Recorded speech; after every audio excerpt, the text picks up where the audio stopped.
তো ভিডিও শুরু করার আগেই আমি বলে দিচ্ছি, কেউ সিরিয়াসলি নেবেন না, সবই কাল্পনিক।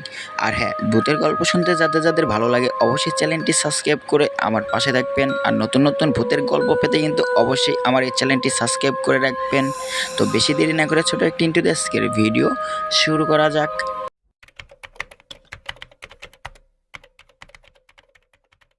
তো সময়টা ছিল বর্ষাকাল, আর বর্ষাকালে আমাদের বাড়ির চতুর সাইডে কিন্তু পানি থাকে, তো যার কারণে আমরা ঘর থেকে কেউ বের হতে পারতাম না, আর এক লগে কেউ গেমও খেলতে পারতাম না। আর আমাদের বাড়িতে কিন্তু একদমই নেট পায় না। আমি আগের একটি ভিডিওতে আমি বলেছি, আমাদের গেম খেলতে হলে আমাদের রাস্তায় যেতে হয়। তো রাস্তায় যাওয়ার একটি রাস্তা ছিল, সেই রাস্তাতেই কিন্তু তলিয়ে যায়, যার কারণে আমরা কেউ বের হতে পারতাম না। পাড়ার ভিতরে কিন্তু একটি রাস্তা ছিল, ওই রাস্তাটি কিন্তু তলিয়ে যাওয়ার পরে কিন্তু কেউ ঘরটা বের হতে পারে না। তার জন্য আমরা সবাই সিদ্ধান্ত নিলাম যে আমরা এখানে একটি পুল বানিয়ে দিব, আর পুল বানিয়ে দিলে আমাদের পরে আর যাইতে আসতে কোনো সমস্যা হবে না। তো যে কাজ সেই কথা, আমরা কিন্তু ওখানে একটি পুল বানিয়ে নিলাম। মনে মনে কিন্তু বাড়ি খুশি, কারণ আমাদের এলাকায় একটি পুল হয়েছে। তো যার কারণে আমরা আবার রাস্তায় যে আগের মতন গেম খেলতে পারবো, এখন আমাদের আর কোনো সমস্যা হবে না নেট পিনেও নিয়ে। শুরু করার আগে আমি বলে দিচ্ছি, যারা গ্রামে থাকো তারা একটি লাইক করবে, আর যারা শহরে থাকো তারা কিন্তু একটু কমেন্ট করে জানাবে যে তোমাদের গ্রাম ভালো না আমাদের শহর ভালো।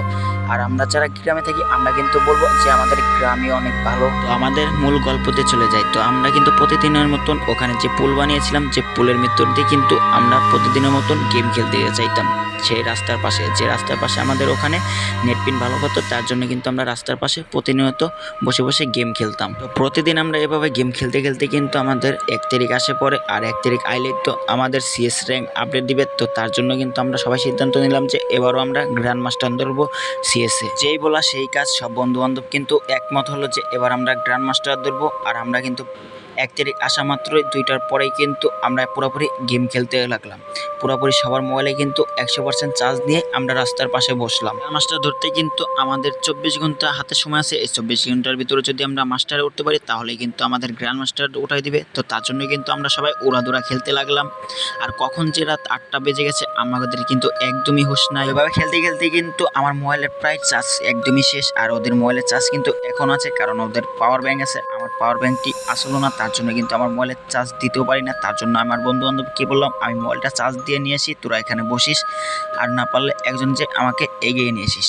তো বললো আচ্ছা তুই যা মোবাইলটা চার্জ লাগাস, পরে আমাকে মেসেজ দিলে আমি পরে তোকে নিয়ে এগিয়ে নিয়ে আসবে যাবো। তো সেই বন্ধুর নাম দেবো এই ভিডিওতে মরিস। তো মরিসকে বললাম আচ্ছা না হলে তুই আমাকে এগিয়ে আনতে যাস। প্রায় আমি কিন্তু 1-1.5 ঘন্টার মতন মোবাইলটা চার্জ দিয়েছি, আর চার্জ দেওয়া মাত্রই চার্জ দিয়ে খুলে আমি হপাই মাত্র মরিসকে ফোন দিতে লাগবো, আর অমনি দেখি মরিস আমার সামনে হাজির।